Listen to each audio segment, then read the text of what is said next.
Un cuarto de siglo lleva negociando el Mercosur y la Unión Europea un tratado de libre comercio. Durante 25 años el bloque sudamericano y el europeo han sido incapaces de ratificar un acuerdo que supondría la creación de una de las mayores áreas de libre comercio del planeta. En 2019 el Mercosur y la UE alcanzaron un principio de acuerdo que supondría la eliminación de aranceles, restricciones y regulaciones comerciales. La cumbre del G20, celebrada esta semana en Río de Janeiro, ha sido el último foro internacional en el que se han escenificado los intentos para impulsar el tratado, pero también las resistencias a firmarlo. El presidente de Brasil, Lula da Silva, es uno de los grandes impulsores para sellar el tratado, que también cuenta con defensores en Europa como España y Alemania. Pero el presidente francés, Emmanuel Macron, también expresó en Río de Janeiro su oposición al preacuerdo firmado en 2019. Una oposición que los agricultores franceses han vuelto a escenificar esta semana con bloqueos y protestas en las carreteras de Francia por considerar el tratado competencia desleal para sus productos. Y para conversar este tema tenemos a Marcelo Silva da Sousa en Río de Janeiro y a Beatriz Ríos en Bruselas. ¿Cómo están? Buenos días para ustedes. Hola, buenos días. Buenos días, Andreu. Marcelo, arrancamos contigo. El Tratado de Libre Comercio Mercosur-UE no aparece mencionado en la declaración final de la cumbre del G20 que tú has seguido estos días en Río de Janeiro, pero sabemos que ha sido uno de los asuntos debatidos en el foro por declaraciones de diferentes líderes como Lula da Silva o como Emmanuel Macron. ¿Nos podría resumir un poco cómo se ha dado el debate allí y cuáles han sido las posiciones más destacadas en la cumbre? Exactamente, Andreu. Ese acuerdo que viene siendo negociado de forma tan trabajosa hace tanto tiempo, estuvo muy presente aquí en Río de Janeiro, pese a que no apareció en ninguna línea del documento final. Hay que recordar apenas que entre las 11 bilaterales que tuvo el presidente brasileño Lula da Silva, hubo una el domingo con Ursula von der Leyen, la presidenta de la Comisión Europea, y fue ni más ni menos que la quinta reunión, el quinto encuentro privado entre ambos desde que Lula da Silva volvió a la presidencia en enero de 2023, y habla un poco de la prioridad, la casi obsesión a esta altura del presidente brasileño por poder concretar ese acuerdo, una reunión que tuvo que ver justamente con el tema central de discusión, que fue el acuerdo Unión Europea-Mercosur, con la expectativa de que en las próximas semanas los negociadores puedan tener algún avance significativo que concrete finalmente el acuerdo. Por el lado de la oposición al acuerdo fue Macron, la voz disonante que más resonó aquí en Río de Janeiro. Dijo que Francia no es apenas el único país que está solo en la oposición al acuerdo, y de alguna manera volvió a mostrar su disconformidad ante la posibilidad de que este acuerdo avance. Interesante, comentas las diferencias que existen dentro de la Unión Europea. Beatriz, estamos ante un tratado de libre comercio que se lleva negociando nada más y nada menos que 25 años. El gobierno francés asegura que no está solo dentro del bloque europeo en su oposición a este tratado. ¿Nos puedes explicar si realmente en Francia no está tan sola como dice Macron? Sí, no, es verdad que Francia ha sido la mayor voz discordante dentro de esta cuestión desde el principio de las negociaciones. De hecho, como decíais, ya en 2019 Francia se opuso a ese principio de acuerdo. Es verdad que hemos visto avances importantes en los últimos meses. Vimos por parte de España ese impulso durante la presidencia española y la cumbre con la CELAC, y hemos visto esos intentos de acercar posturas a nivel político. Yo creo que esto es importante porque hace unas semanas el candidato a comisario de Comercio decía que las negociaciones estaban al nivel técnico, y el hecho de que haya habido contactos a nivel político, como decís, entre Lula y von der Leyen, pero también entre otros líderes, muestra que hay una intención de avanzar. Pero es verdad que Francia no está al 100%. Solo ha habido otros países que también han mostrado su preocupación sobre el impacto que este acuerdo podría tener para ellos. Son sobre todo países que tienen un problema similar al de Francia con el potencial impacto de las importaciones del sector primario, sobre todo el sector bovino, como Irlanda, Países Bajos, Austria, Polonia, pero también incluso Italia veíamos que se posicionaba en contra de este acuerdo en las últimas semanas. Es decir, Francia es la voz más fuerte contra el acuerdo del Mercosur, pero hay ciertas reticencias. Lo que no está claro es si esos otros países que no están cómodos con el acuerdo estarían dispuestos a ir tan lejos como hasta frenarlo.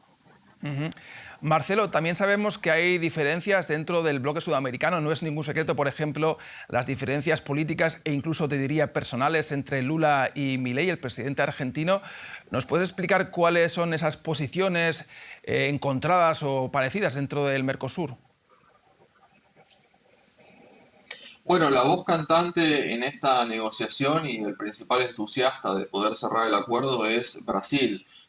Brasil encabeza las negociaciones desde hace un tiempo y ve con muy buenos ojos el potencial que abriría un acuerdo accediendo al mercado europeo. Paraguay también acompaña con el mismo entusiasmo. Las dos voces minoritarias, pero que de alguna manera han sido convencidas internamente a este acuerdo, son Argentina y Uruguay. En el caso de Uruguay, inclusive ha presionado dentro del bloque Mercosur para iniciar negociaciones por un acuerdo de libre comercio con China, algo que rompería las reglas del bloque si lo hiciera unilateralmente. En el caso de Argentina, un país que históricamente es muy proteccionista con su industria, sin embargo, ha habido una negociación interna tal que la Argentina está acompañando el acuerdo con algunos puntos, algunas protecciones que no está dispuesta a resignar, pero de alguna manera el bloque en este sentido está unificado en la idea de que ve con buenos ojos cerrar este acuerdo. Uh-huh. Has comentado el papel de China, Marcelo, y China se ha convertido, de hecho, en un actor de influencia creciente en Latinoamérica. La reciente inauguración del megapuerto chino en Chancay, en Perú, por ejemplo, da cuenta de ello. El presidente chino quiere crear, de hecho, un punto de partida en ese puerto para crear un corredor entre China y Latinoamérica. Beatriz, ¿cuánto se está jugando la Unión Europea con este acuerdo de libre comercio, teniendo en cuenta la creciente influencia que tiene China en la región?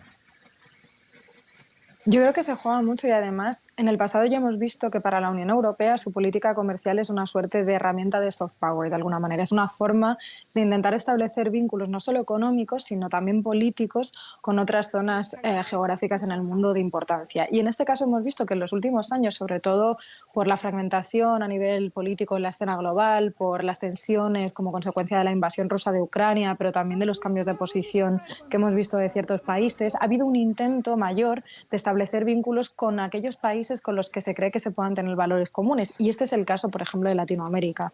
Como decía, esta fue una de las grandes prioridades de la presidencia española del Consejo. Se han intentado hacer esos intentos de acercamiento y yo creo que el impulso que estamos viendo en los últimos meses de intentar ese acuerdo comercial, de intentar cerrar ese acuerdo comercial con el Mercosur, se tiene que ver en este contexto, ¿no? En este contexto de intentar establecer relaciones económicas mucho más cercanas con este tipo de países para poder tener también una cierta coordinación de cuestiones de política internacional que no están necesariamente vinculadas al comercio, pero que también tienen impacto en la manera en la que se establecen esas relaciones económicas. Marcelo, respecto a China, ¿cómo se ve a China desde Sudamérica? ¿Se ve a una potencia comercial y una potencia económica que cada vez es más una alternativa al comercio con la Unión Europea o incluso al comercio con Estados Unidos, teniendo en cuenta los vientos digamos, proteccionistas que vienen con la segunda administración Trump? Bueno, te diría que en Sudamérica se ve como un socio fundamental, no descubro nada. China es el principal socio comercial de Brasil y de varios países de la región, y cuando uno mira los datos de comercio, aproximadamente en los últimos 20 años ve más de una duplicación en el intercambio comercial con los principales países de la región. Sudamérica y los principales países del bloque del Mercosur ven a China hoy como un socio fundamental del cual dependen, pero sin embargo no lo ven en términos de oposición a este acuerdo con la Unión Europea que se está queriendo cerrar, sino en términos de complementariedad. Inclusive se ve a la Unión Europea como un socio más confiable que impone, o mejor dicho, negocia reglas más claras que China, y por lo tanto se ve en términos de complementariedad, inclusive se ve con la posibilidad de tener este acuerdo cerrado, cómo las balanzas comerciales serían mucho más robustas y en términos de intercambio comercial se multiplicaría en varias veces. Me gustaría preguntarles ahora sobre los obstáculos políticos y casi burocráticos que tendría por delante el tratado en caso de firmarse. Beatriz, ¿qué debería ocurrir dentro de la Unión Europea políticamente para que el acuerdo entrase en vigor si finalmente se ratifica? ¿Tendría que votar el Parlamento Europeo? ¿Qué ocurriría con los parlamentos nacionales? ¿Cuál sería el proceso político que quedaría por delante? Pues en este sentido hay dos escenarios. Hay que tener en cuenta que la política comercial es una competencia exclusiva de la Unión Europea. Por eso hemos visto que es Ursula von der Leyen, la presidenta de la Comisión, quien se reunía con Lula y que es normalmente el comisario de Comercio quien negocia este tipo de acuerdos que además se negocian también al nivel más técnico. Entonces, según el resultado de ese acuerdo comercial se verá qué tipo de ratificaciones. Es decir, si por ejemplo el acuerdo es exclusivamente a nivel comercial, a nivel económico, la ratificación sería mucho más sencilla. Se aprueba a nivel de Consejo de los gobiernos europeos, se aprueba a nivel de Parlamento y ya está, entraría en vigor. Sin embargo, lo que hemos visto es que muchas veces los acuerdos comerciales que tiene la UE tienen otros ámbitos como, por ejemplo, cuestiones como la inversión, cuestiones de cooperación política, y todas esas cuestiones no son una competencia exclusiva de la Unión Europea, sino que en muchos casos están compartidas con los gobiernos. Si se tratara de este tipo de acuerdo comercial, y esto es lo que todavía está en cuestión para intentar frenar precisamente esa oposición de Francia, si se tratara de este tipo de acuerdo sería un poco más compleja esa ratificación. Para empezar, porque necesitaría el acuerdo con consenso por parte de los gobiernos europeos, no es el caso en una cuestión que sea puramente comercial, y además necesitaría que luego se ratificara a nivel de los distintos parlamentos nacionales de todos los países de la Unión Europea. Entonces, según el contenido final de ese acuerdo, que todavía no lo conocemos, cambiaría el tipo de proceso de ratificación y también la capacidad de Francia para frenarlo o no. Y Marcelo, en el caso del Mercosur, ¿cuál sería el proceso político dentro de los 4 estados firmantes, potencialmente firmantes de este acuerdo comercial con la Unión Europea? Bueno, en el caso del Mercosur, una vez que el acuerdo tuviera la firma de los 4 cancilleres de Argentina, Brasil, Paraguay y Uruguay, en cada país pasaría por el Congreso, donde necesitaría la aprobación de ambas cámaras para quedar oficialmente ratificado, y a partir de eso pasaría para la firma del Ejecutivo, del presidente de cada país. Así que el proceso en ese sentido tendría algunas similitudes con el trámite en Europa. Muy bien, queda claro el proceso burocrático y político. Y una última pregunta para los dos. Vemos cuáles son los vientos proteccionistas que vienen de Estados Unidos con el retorno de Donald Trump, ya lo comentábamos.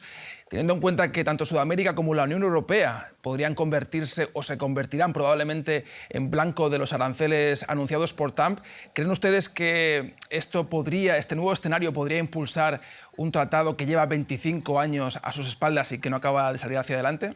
Beatriz, si quieres. ¿Tú primero?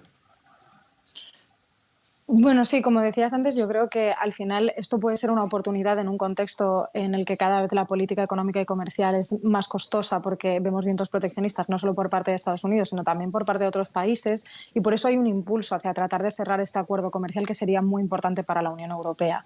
Además, sabemos que hay mucha preocupación en la Comisión Europea, no solo por qué impacto puedan tener esas políticas proteccionistas de Estados Unidos y esa potencial imposición de aranceles en la Unión Europea, sino también con China, porque hay que ver qué pasa con ese comercio con China, hacia dónde se redirige ese flujo comercial, cómo puede tener un impacto o no en la política comercial que tenga la Unión Europea con otros países. Entonces yo creo que en este sentido sería fundamental para poder ganar mercado dentro de Latinoamérica y para poder fortalecer esas relaciones en un contexto en el que potencialmente ambas potencias van a verse afectadas por las políticas proteccionistas de Estados Unidos. Y Marcelo, ¿cuál es el espíritu que reina con respecto a la nueva administración Trump en el Mercosur?